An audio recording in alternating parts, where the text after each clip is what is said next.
Welcome to the ThunderCast, your martial athletics podcast produced by the fans, for the fans, with your hosts, Russ Livingood and KD Hugnall. We're bringing you the thundering word on the thundering herd each and every week, so keep it right here. The ThunderCast is on the loose.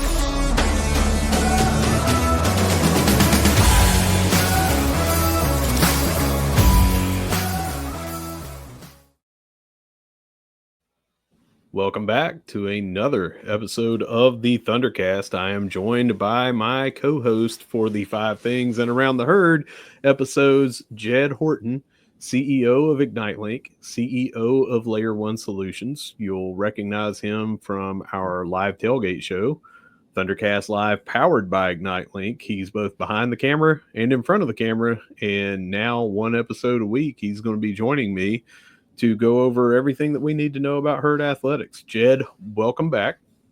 Yep. Hey, thanks. Thanks, Russ. Glad to be here. I don't know if we've yet had a 5 things. No, it's always up, isn't it? It's always more. It seems like there's more than 5 things, but that just tells me that there's a lot going on in martial athletics, and it's not just football and men's basketball, the true traditional eye grabbers, I would say, the 2 sports that across the nation get the most love. But as you'll see, we're going to talk about a myriad of athletes today from different programs, and we always got something going on. Anyone listening, watching, make sure if you're on whatever platform that you usually do, hit the subscribe button so you do not miss an episode. You'll get notified when there's a new episode out. It'll be not only the episodes that Jed and I do, but the traditional co-host, KD, he and I do 1 episode a week as well. So just make sure you hit like and subscribe on whatever platform you're using, listening or viewing. You can also follow KD on Twitter, or X as I will never refer to it except for on this show, at ThunderCast_pod. He does an amazing job day in, day out, putting up the news and interacting with people over there. Jed is active over there as well. You can find him at Jed Horton. You can find IgniteLink at IgniteLink over there on Twitter as well. And I'm at Russ Livingood if you care to interact with me. I'm over there as well. I'm just not nearly as active as KD is with the show. Jed, let's get into it. I'm going to get a word from our sponsors at Leasure Oliver PLLC. If you've been hurt in a wreck, call the law firm of Leasure Oliver PLLC. Find them at 304carwreck.com. All right, man. We talked last week, and we had, like you said, more than 5 things. And, it's January. It's the first week of the semester for Marshall. How could we possibly have more than 5 things, right? Wrong. We've got more than 5 things. So here are 8 things every herd fan needs to know this week. Brought to you by IgniteLink, the Tri-State's premier IT management team. Number 1, Kylie Maston breaks the school record in the women's 1K with a time of 2 minutes, 51.30 seconds. She broke former teammate and all-time great, all-time 5 things name here, Abby Herring. And she set that mark back in 2023. Yeah, that's, what can I say? I mean, Abby Herring was breaking Abby Herring records for, it seemed like every week. Yeah, we are with an additional breaking records. That's one of the things that I've seen with this track and field team, along with the swim and dive, and I'm sure we'll get to them at some point. They're in there. You're breaking records. And when you're breaking school records, you're breaking your own records. It's that's a good look for your track and field team.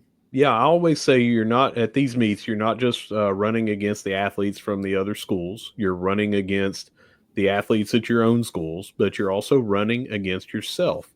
And Abby Herring made a collegiate career out of running against herself and constantly raising the bar, breaking the records that she would set.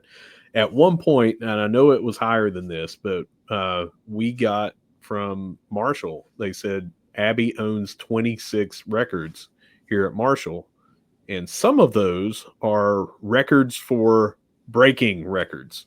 And then she broke some more after that. So Kylie Maston, teammate of Abby, now breaking some of Abby's marks. She broke a lot of her own marks.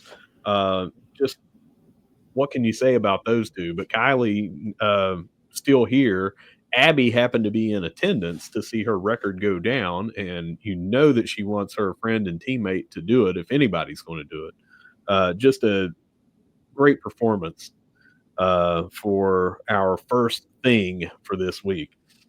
Not to be outdone, though, number 2, Addison Painter breaks the school record in the men's long jump with a distance of 7.58 meters.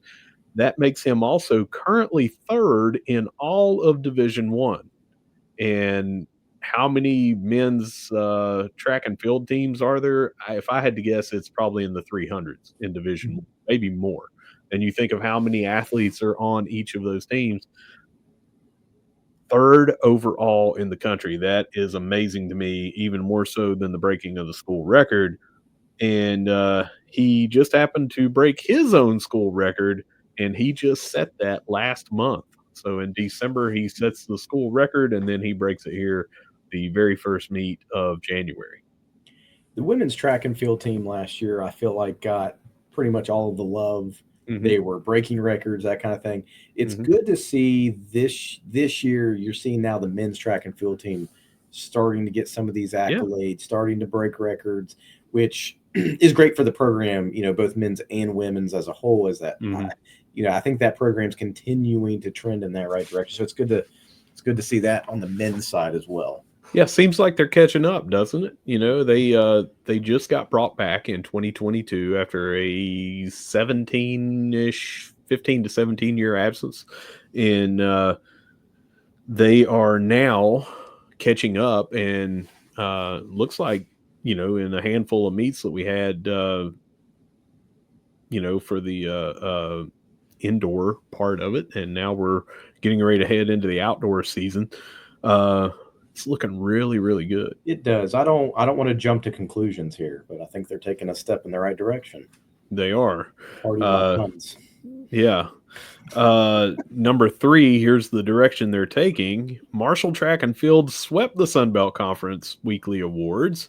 Kylie Maston, who we just mentioned, got the Women's Track Athlete of the Week.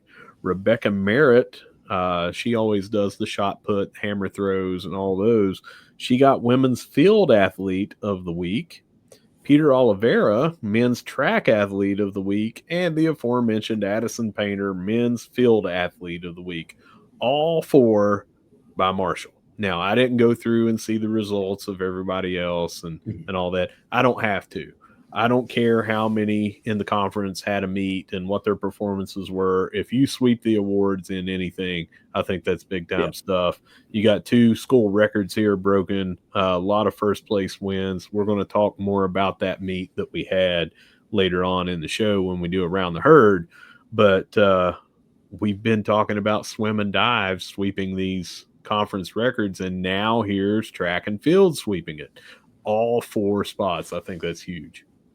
Yeah, absolutely. And we're 4 things in, and we're still talking about track and field. Track and field. Love it. Hey, it's good to see. You like to see that, like I mentioned before, that program trending in that direction. And those are indicators of that. So congrats to all those on track and field for those awards. Well, I mentioned swim and dive, and you mentioned swim and dive. Now let's talk about swim and dive in number 4. Ksenia Lunyashina takes home her 4th Sunbelt Conference Swimmer of the Week award, and Grace Kelsheimer takes home her 6th Sunbelt Conference Diver of the Week award as Marshall sweeps the swim and dive awards yet again. So 6 of the weeks, 6 all by Marshall. So 6 total, right? So you're saying there's only been 6 of the weeks? And for this week, you've got basketball, of course, but in the first 6 that we've talked about, there's been 6 that we've talked about, all 6 by Marshall. Gotcha. Okay, so complete domination is what you're saying. Okay, yeah. That's what I thought I was hearing. There are other sports. There's basketball of the weeks. I don't know if those have been, if it's out and I haven't seen it or whatever. We didn't win any of them, but for the 6 that we've mentioned here in 2 sports, we just swept it. Swept the pool, swept the track, swept the field. Kelsheimer 6 times this season. 6 times that she's gotten diver of the week. A lot of those times at these meets, she's winning the 1 meter dive and the 3 meter dive. And we're going to talk a lot more about her. We're going to talk more about Lunya Sheena, and we're going to talk about a slew of other swimmers and divers and around the herd for other things that they did at their meets over the weekend. Just an amazing performance by track and field, swim and dive. If you can't tell by the of the week awards, but when we get down here to talk in around the herd about this swim meet, you're going to say, wow, there was a big battle, I guess you'd say, was who you going to pick for the swimmer of the week, because just wait until we get down there. It's crazy. Number 5, Brooklyn Ulrich, second baseman for Marshall softball, has been named 84th nationally in the D1 softball D100 preseason rankings. They do a top 100 softball players, and Brooklyn comes in at 84. I don't know that we've had anybody in the last few years that we've been covering this as someone in the top 100 of this. She had a monster year in 2024, and they expect big things in 2025. Another key thing that came out from this, of this top 100, she was the 5th second baseman. So out of all the D1 softball teams, she is the 5th second baseman as far as ranked in the preseason on what they expect this year. Well, I'd expect big things then from her, and it just goes to show that, we, especially with a coaching change last year, softball is reloading, and expect some big things this year from them. She had a lot of. I talked to her. I talked to her dad. I talked to some other softball parents. I talked to some fans that know softball, Marshall softball. They're there all the time, and from what I saw, it looked like she was just waiting on the ball, so she wasn't getting out in front of it, not pulling the ball. Hit a lot of her doubles and home runs to opposite field. Reminded me a lot of Joey Votto early in his career. Huge Red fans here, but he's a lefty, and his natural power just seemed to be the power alley that a right-hander would hit in between left field and center field, just right in the gap. And that's where a lot of her power came from this year. She hit a lot of opposite fields. So like you said, different coach, different hitting coach. She just seemed to really take not just that next step, but like 3-4 steps. Number 6, Marshall men's soccer will be back in the College Spring League again this year. Other teams in the South Division that Marshall will be in: Butler, Louisville, Ohio State, and Xavier. And over in the North Division, Akron, Dayton, Bowling Green, Michigan, and Michigan State. Now, from what I'd seen here a few years back, that was only like there would be 4 in each division, so you would play 3 games. It seems like the way they have it now, maybe they're going to play 5 games. Let's see here. 1, 2, 3, 4, 5. So there's 5 on each division, so maybe 4 games, and then the tournament finals or the tournament final 4, however they're going to do it, but might have a couple more games this year. A lot of these are drivable. Ohio State, we had a lot of fans go up to Columbus when we played them, but we've got Louisville's not far. Xavier and Ohio State's not far. Butler, maybe that's a little bit further than people are used to going for a spring soccer, but all of them real close. And I think this is one of the coolest things that helps us get ready for our season. Yeah, absolutely. It's, it's a time where you can, mess with your lineups. You can see kind of what talent you have, but in-game scenarios. So that's killer. And what we've seen over the last few years, we've dominated this tournament. Which is always a good look. You get your spring game every year for football, but you're only, green and white, you're only playing each other. Yeah. But to have soccer in the fall and just wrap up a national championship, and we're turning around and getting ready to fire up soccer again, that's killer for soccer fans and Marshall fans in general, just to kind of see what Coach Grassie's working on for this year. Yeah, always pretty good competition in here too. Ohio State is routinely up there. Dayton, Xavier, both of those made some headway, beating some top teams last year. Michigan's always up there. I think Bowling Green made the tournament this year as well. I think so. So you got some. Yeah, go ahead. Sorry. No, I was just going to say, I know what you're going to say. You got some really good teams in there to play, and that's kind of what I was going to say is, you got some good teams to go up against. But when you think about how many players that we graduate or we lose to the MLS Super Draft or going pro overseas or, whatever each year, we have to reload. So you bring in these players and you give them some real competition that they're playing against so they can see, how that team is, what the best lineup is, like you said, play around with the lineup. Should we pressure this way? Should we do this way? Who's going to be our best scorer? Maybe who's going to be our best goaltender? That sort of thing. So I'm always looking forward to this. And as you said, man, we've just dominated a lot here over the past 2 seasons.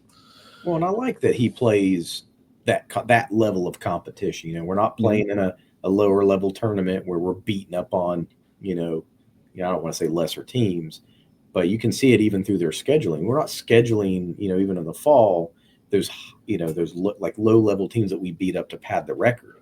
Yeah, you got to have that harder, that high RPI. So you're, we're beating up on, the best of the best out there. So it's, it only makes your team better. And hey, we tend to dominate it. So it's always added bonus. Yeah. Number 7, several Marshall football players made Phil Steele's All-American list. Phil is who we go off of for our preseason stuff. We lean on that heavily, but he is highly respected for his All-American list. It comes out a lot later than everyone else's, but amongst the players named, Mike Green was second team All-American. And then on the All-SBC team, Mike Green, J.J. Roberts, both first team. Logan Osborne was second team. Jeremy Jones was third team. And Christian Fitzpatrick was fourth team. Now, there were a lot of other players that were on these lists, and they are no longer with Marshall, so we're just not going to talk in depth about them. If you're interested, you can go look and see who that was, but I'm putting some shine here on those athletes that either graduated from Marshall, stayed with Marshall, are going to the draft from Marshall, that sort of thing.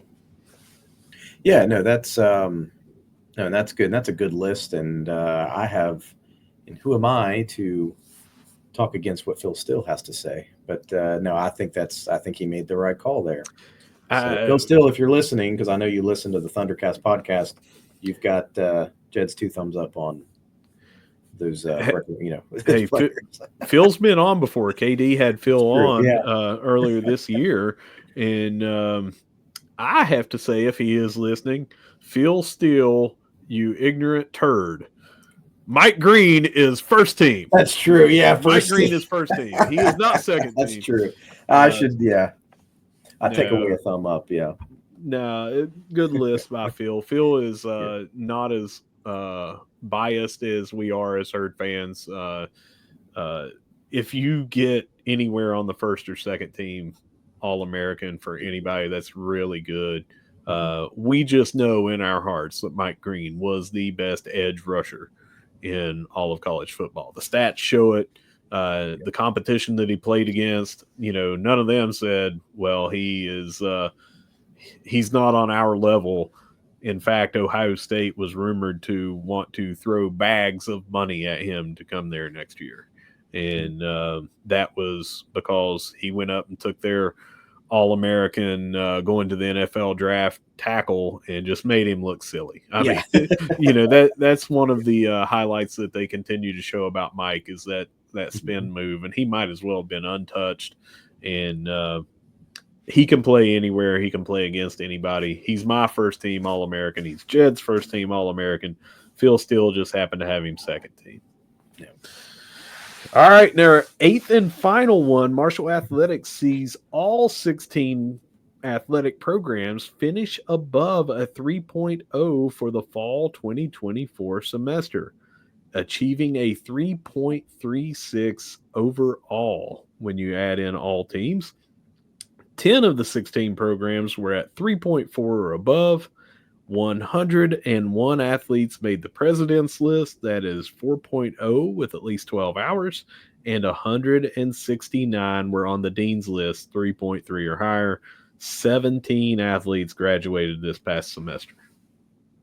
Differentiator right there. I was wondering if you were going to say KD's line. Absolutely. And it is. Parents that are watching, you can send your athletes here and know that we care about, number one, their classes, their grade point averages. We have a tremendous staff that helps with the athletes to stay organized, to help them over at the Buck Harless Center. We are here. It's not as much as you want to say college athletics is turning more pro with the NIL and with the transfer portal and all that. You still have to be enrolled at Marshall, and you still have to get good grades. And 3.36 overall out of 16 athletic teams. I think parents that are listening, parents that are watching, parents that see that in an email, that is going to strike really well with them, that you can go to Marshall, you can get a great education while you are living out your dream of playing college athletics.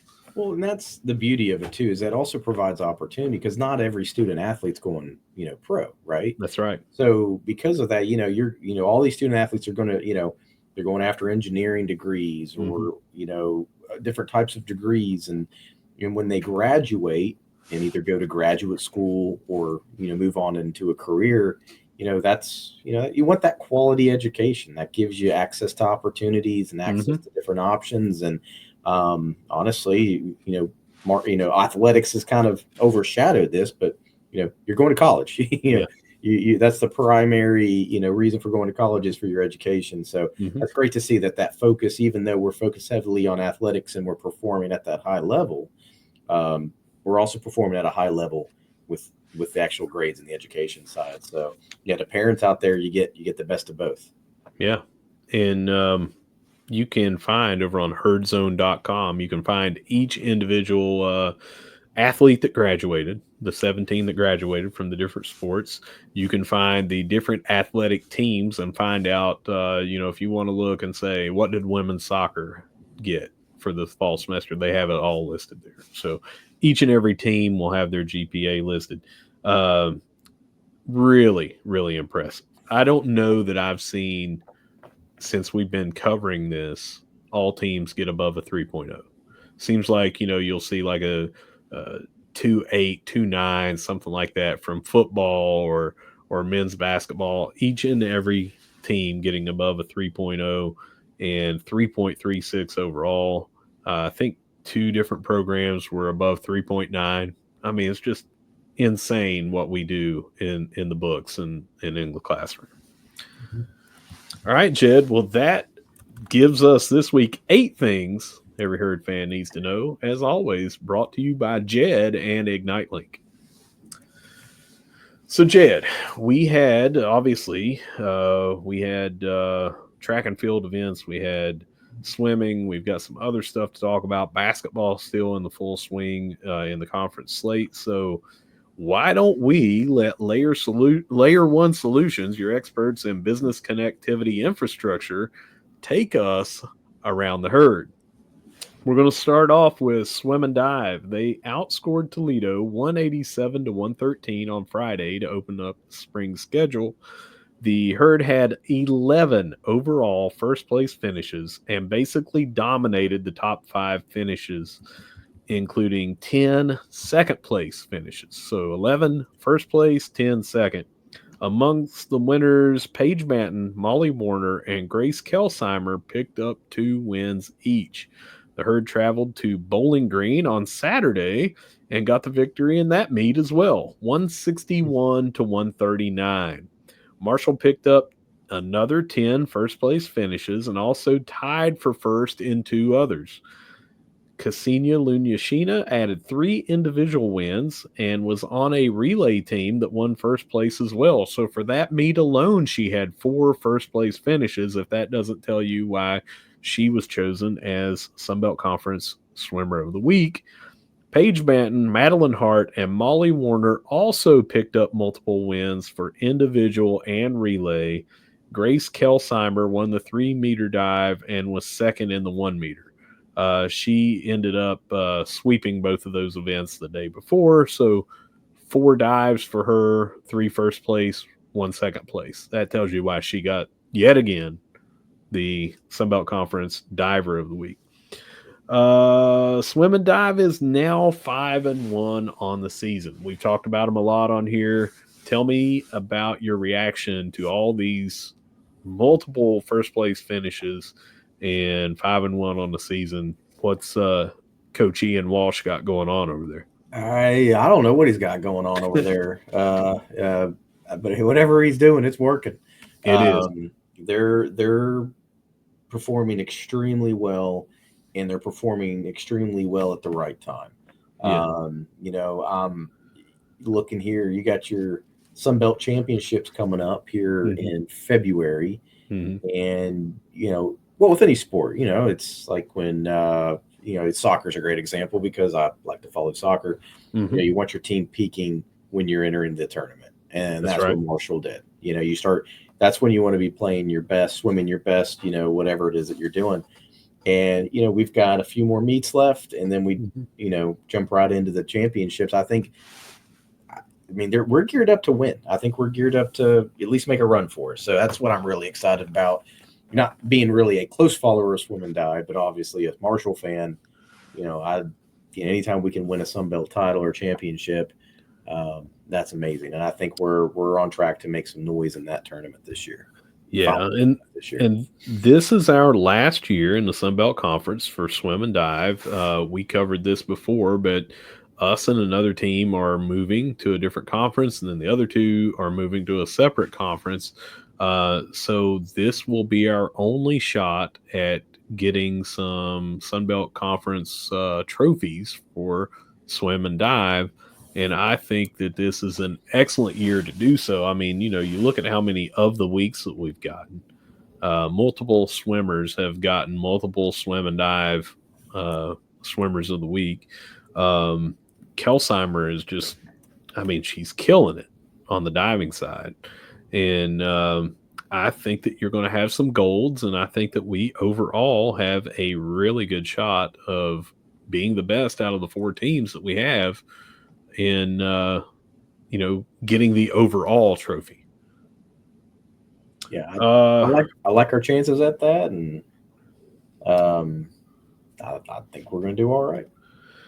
Let's see. We are coming up Friday, January the 24th. So next Friday will be the next meet that we're going to have.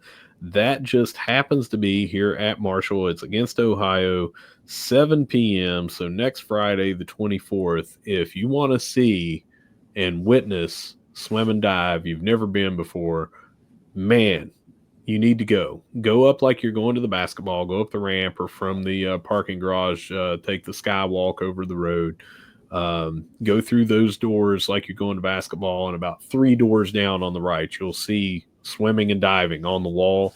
Go through that door and you're in the bleachers above the pool. It's a great time. I encourage anybody listening or watching, go over there, support this team. They are absolutely killing it. And you're going to say, man, I didn't realize that it would be so fun to go watch this meet. But the fans are into it. The athletes seem to feed off of it. It's a great time.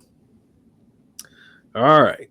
Next, we're going to talk about that track and field event. Marshall had 23 wins in a dominating performance at the Marshall Alumni Classic. Like I said, recent alumni were there. Abby Herring was there. She saw her record broken. We mentioned the school records by Maston and Painter in the 5 things. But of the winners, Haley Crum, Kylie Maston, Bryn McKeever, Rebecca Merritt, Alasia Williams, and AJ Young won multiple events. So the same as what we were talking about with swim and dive, we had a lot of track and field athletes winning multiple events that they were in. A record 102 athletes finished high enough to score. Traveling to Vanderbilt Invitational on this Friday and Saturday. So keeping that momentum up. But my goodness, if you go to Herd Zone and read about all the different winners and their times, of course, setting personal records when you're setting school records, there were just records falling everywhere. Hey, that's what we like to see. You get, track and field, swim and dive, talk about football accolades. It's, speaks very highly. Again, hey, as a Marshall fan, that's what we like to see. We like to see winning, and to see him breaking records is, what can you say? More of it, please. 102 athletes finishing high enough to score and 23 wins. I mean, goodness. Go read that article and find out who won all the different first place finishes. Just crazy. And seeing the top 5 again, they dominated the top 5 of that, just like we talked about in swim and dive. A lot of second place, third place, fourth place finishes. Tennis, they will be at Cleveland State on Friday at 3 p.m. And then the next morning they will be at Youngstown State, 11 a.m. So tennis getting back into it for the spring, and we'll have those results next week. Women's basketball, they continue to be on a slide. They lost at James Madison 71-59 on Thursday. They lost to Old Dominion 80-75 on Saturday. I want to talk about that before I get over to their game that they just had last night. Old Dominion seems to be right now the cream of the crop in the Sun Belt East Division, maybe Sun Belt overall. And we've been struggling. We're winless in Sun Belt Conference play. We're much lower than what we expected overall and in the Sun Belt. They battled Old Dominion back and forth and got within a bucket many times. And it was just, I don't know how many people watched that game, but it was just one of those games where you're at Old Dominion, you're not at home, you are playing the, like I said, best representative right now in the Sun Belt East, definitely. And you're holding your own, but it also looks like, hey, we can beat this squad. You and I talked about, I think it was last week, we had, the stats and the shooting and the stuff like that. And it's like, man, we're getting killed on rebounds. And if we shot better from 3, we could win a lot more games. Some of these games are 10 points, but you talk about getting an extra chance for a putback, or you hit 2 more threes, all of a sudden you could be a 500 team instead of where we're at right now. Right. That gave me hope. I'm not bailing on the team or anything like that. I'm not trying to put them down, but seeing how we played against Old Dominion, that gave me a lot of hope that we can turn this around even this season and finish the season strong right around tournament time, get a high enough seed to where we can get in, win a game, win 2 games, have some momentum to go into next season. I'm not saying we're going to win it all. You can. Anybody can win it all. Right. You just got to string together your best basketball. The odds are stacked against the teams, especially the way the Sun Belt Conference is doing basketball tournament seeding now. We talked about that, KD and I. I don't know if you remember that, of how if you're lower seeded, you basically just had to play every day, day after day, 6 days in a row to win. But go ahead. I was just saying that makes it really tough to string together a ton of wins like that. It does. And at this rate, you're 0-5 in conference. You're struggling, and I know we'll talk about the game from last night. Mm-hmm. You got to start figuring out how to win. I think we've got tools to win. I think we've shown it, especially being able to play ODU as close as we did. I think with some tweaks and some changes, and I think you can win. I think you could finish the season on a high note. Maybe definitely not at this rate with the record that you'd like, but with moving from not being able to close out those close games, to being able to actually to find that way to win and close out those close games and finish this season with a winning record. And I think this team can do it. Yeah.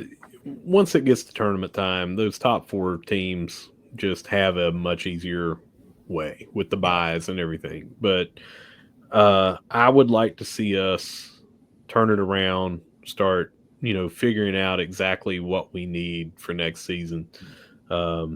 Let's go ahead and talk about last night's game. We had played James Madison at James Madison, lost 71-59. It seemed like it was a little closer than that. It seemed like, down the stretch, they just pulled away a little bit. But that was a 12-point loss, and you think, I could have seen it being closer to a 6-point loss, something like that. It just, shots didn't go our way, things like that. And then you have that really good game against Old Dominion.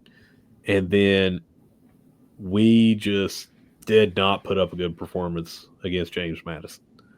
It was 50-30 at halftime, and then part of that third quarter, we were chipping away at the lead, and it seems like we were making a run. We were playing big, and then just James Madison just continued to kill us down low.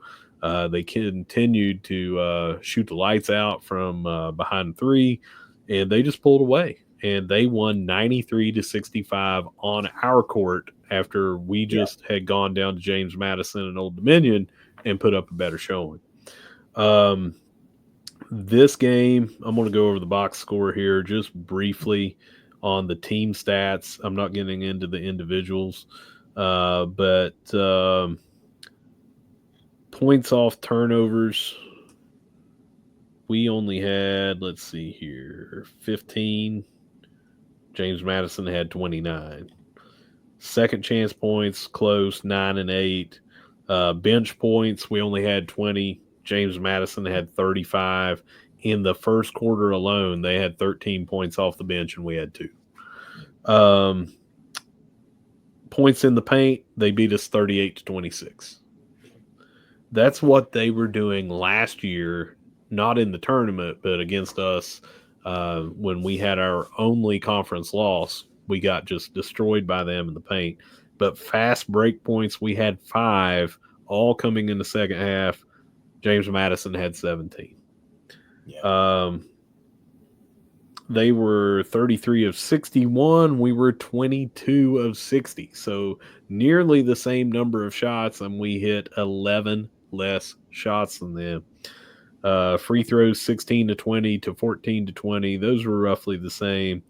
3-pointers, they were 11 of 20. That's 55%. We were 7 of 26. Just over 25%, 28-30%, somewhere around there.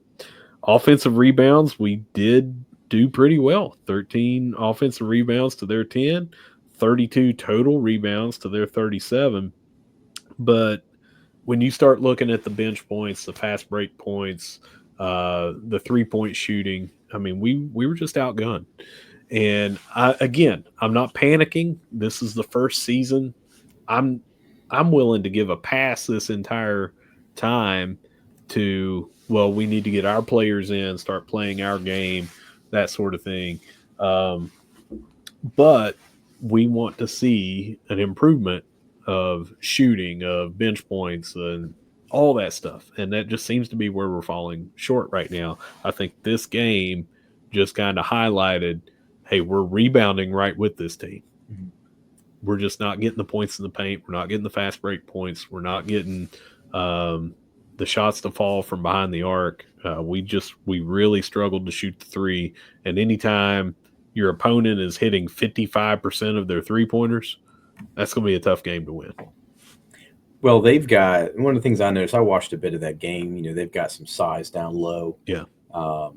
And so they would beat us in the paint, and we would collapse more on that, trying to double team, especially when, one of the taller, bigger players was getting the ball. The guard at top would kind of be sucked down a little bit, which would then leave the arch open for those threes, which they kind of torched us on.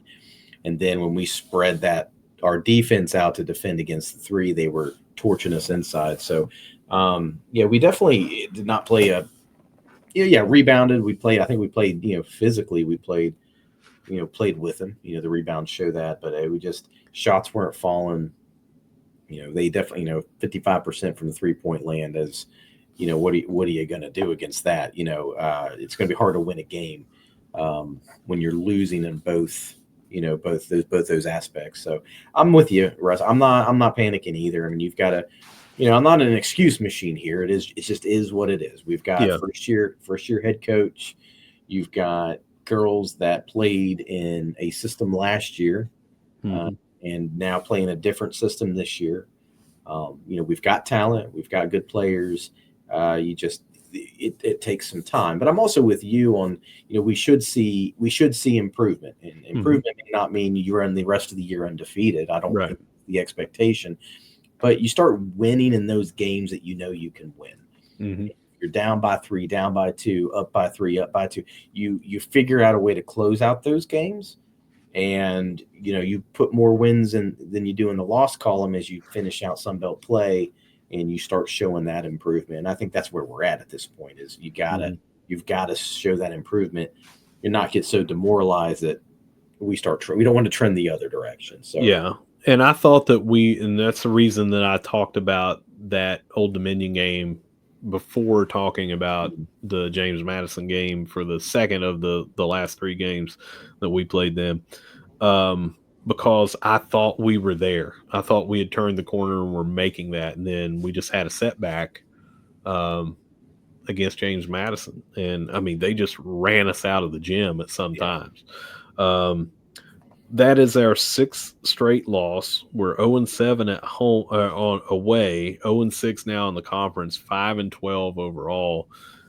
Just totally not where we thought we were going to be. But, again, get the system in place, get the players in place. I think Julie Fulks is going to be a really good coach. She's won at every level she's been at. It's just one of these things that it's going to take a little bit of time. I think we were extremely spoiled by Coach Kim Caldwell coming in 1 year and putting that system in place and it just taking off the way that it did. You never felt like you were out of a game. You would be down by 20, and then all of a sudden they would make a run, and then you're down by 2 going into the fourth quarter, or maybe you're down by 16 going into the fourth quarter, and you'd still win the game. I think we got spoiled with that. We lost both point guards. We lost our only center. We just lost a lot from last year's team. And now you've got the players that remain are playing a different system than what they were geared to last year. The bench is not near as deep. We did that hockey style line change last year where all 5 players would come out, and you're not doing that this year. So it's different in that direction. I think we're going to get there. And I think that we'll see down the stretch. I don't think we're going to go winless in the conference. We've got a chance to show how we're not going to do that because coming up, we host Appalachian State here at 1 p.m. So this Saturday, if fans aren't doing anything, get over to the gym, try to create an environment that is going to get behind these players and have them put up a really good game against App State, break that cycle, get the monkey off their back, and go headed in the right direction. Yep. All right, men's basketball is a totally different story. We were talking last week about how they needed to hit better from 3-point land. And boy, I think they were listening. We were talking, and immediately they did it that night. I don't know how they listened to that before we hit publish on the episode the next morning, but men's basketball took off. They beat James Madison at home last Thursday, 80-78. They beat Georgia Southern at home on Saturday, 81-69. That one didn't seem near as close either. It seemed like we could do whatever we wanted against Georgia Southern. They now stand at 10-8 overall and 3-2 in the Sun Belt Conference. And keep in mind, those two losses in the Sun Belt Conference, total of 3 points. So seems like when we're hitting those shots, we are a much, much better team. Now, that's easy for anybody to say, but we were really, really playing good ball against James Madison. What I liked about that is that's one of those games that earlier in the season or over the last, 4 or 5 games, seems like we would have lost. We wouldn't have hit the free throws down the stretch. Well, we did in this game. We wouldn't have gotten the rebounds that we needed to get. Well, we did in this game. We wouldn't hit that big three-pointer. Well, we did in this game. And it just seems like we have turned the corner for men's basketball. And the conference slate, it looks like a winnable conference. This year, it seems like everyone's a little bit down. And, man, if we could have done against Southern Miss and I think it was it Texas State or was it Troy? I think it was Troy, wasn't it, that we lost those 2 games by 3? I think Troy beat us at home. We lost by 2 to Southern Miss, and then we lost to Troy by 1, right? Have I got that right? I believe so. I can check real quick. Yeah, we lost by 1. Yeah, to Troy at home. Yeah. So right. So and then Southern Miss by 2. Yeah. So those 2 games, you hit some free throws like we were talking about, or you shoot a little bit better from behind the arc, and all of a sudden we're 5-0 in the Sun Belt Conference. Yeah. Talk about peaking at the right time. Sun Belt play, conference play, that's when you want to peak. But not saying that we're there, not saying we're going to go undefeated like you had mentioned with the women. That's not what that means. But winning those close games where you need it, doing what you need to do, it seems to me that's where we're at now. Yeah, I agree. It's still going to be we're still, I hate to say that, while we're 5 games into conference play or more, we're still trying to figure out lineups and things like that. I still think we're figuring that out, Yeah. With the sub rotations and that kind of thing, which, obviously you got new head coach, who obviously was in the system before, under D'Antoni. But it is different. It is different. You've got, you brought in a bunch of different players. You still have players that were on last year's team, but you brought in a bunch of different players. You got the team chemistry. You've got game planning. You've got different systems. So it's, again, I'm at that cautiously optimistic that we're going to continue to trend in that direction. And so far, it looks like we're doing that. We're doing the things that we weren't doing before, doing better on our free throws, making, bringing up our 3-point percentages. Looks like we're doing the things that we need to do. Now, can we continue that trend through the rest of the season? Yeah. I forgot to add this to the 5 things, but let's just talk about it right now. And that James Madison victory, Jalen Spear set a record for us, 7 for 7 from behind the arc, 7 3-pointers, 7 made. Yeah. 9 of 13 overall. He had 27 total points. We missed him early in the season. He sure showed up in this game. 3-pointers overall, we were 13 of 24 and made 13 of 18 free throws and big ones down the stretch. In fact, that was the way to win was free throws there. That Georgia Southern game where we won 81-69. I want to tell you about the 3-point shooting there as well. Let's see. Spear was 3 of 9 from there, but Michael Dawson, 5 of 10. We were 10 of 26 overall. We were talking about how we were down there around the 25% mark. And if we hit more threes, we would be in more ball games. Like I said, it seemed like they were just listening to us and doing exactly where we said they were falling short of hitting those big threes. spreading the ball around. Big time turnaround. They will be at James Madison. It's tonight. It's going on right now, actually. I don't have that score up. Do you happen to have where it is? Because it should be almost over. It just hit halftime. I've had it playing here on the screen here, and we're struggling a little bit. Okay. Let me pull up the score here. They don't have it up I have it on ESPN Plus. Yeah, we're struggling right now. We're losing 25-39 at the half. Okay. Well, hopefully we can turn that around in the second half. Of course, by the time this episode is published tomorrow morning, that game is going to be over. But as of right now, down 39-25 at the half to James Madison. And then we will be at Coastal Carolina Saturday at 3:30. So love to keep this momentum going in the Sun Belt. Every team is struggling on the road, by the way. Yeah. I saw, I think it was 3-35 was what every Sun Belt conference team was on the road. 3-35 amongst the league. So it's not just us.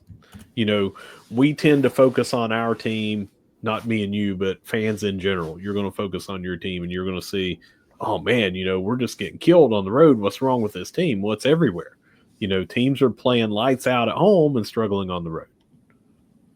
Yeah, that's kind of an interesting stat. I didn't realize everyone was playing that bad. Yeah. Now that may have changed, like with games last night or tonight or things like that. But going into this week, if I'm not mistaken, it said 3-35 on the road, and it may have been other than one team. Shane Metlin with James Madison is who put that out. I think it must be conference games because I've got it is. It's in conference. Okay, well let's put this into perspective. So this stat doesn't have conference game. This is just records overall. App State has not won an away game. Marshall has not won an away game. Southern Miss has not won an away game. Georgia State has not won an away game. And James Madison has not won an away game. Georgia Southern and ULM have only won one game all season out of conference. Louisiana's only won one game all season away. So everybody's got the only team with a winning away game, or no, there's a couple teams. Troy is 5-3, Old Dominion 3-2, South Alabama 4-2, Arkansas State 4-3. But that's overall, not just that's conference. Overall, right? That's not conference. I don't have that right in front of me, but it's everyone's got the bug. It seems. I'm trying to find where Shane, he does a great job of putting this stuff out. He's with he covers James Madison.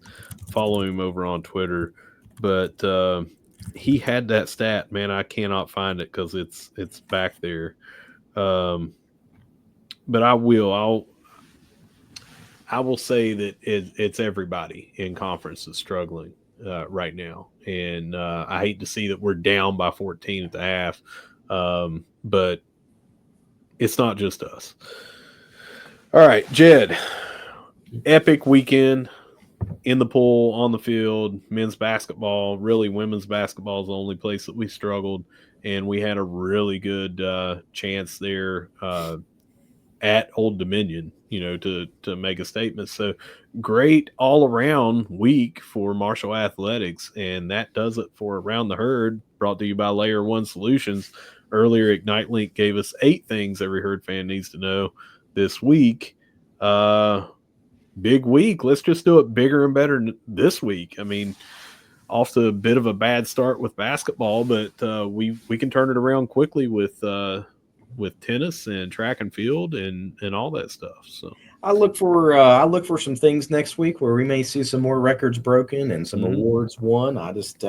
I think this is a trend that we're going to see continue, and love to see Marshall Athletics succeed. Yeah, and I will be back here shortly with KD. Don't know exactly when he and I are going to have our next episode, but you and I will be back next week. hopefully KD and I will also have an episode drop between that time. And as always, thank you for listening to the Thundercast. And whether you see us at the Joan, whether you see us at the Jack, or whether you see us following Ignite Link around town, their truck, that was me yesterday morning. No matter where you see us, we're going to be saying, go Herd. It's the Thundercast. We'll see you later.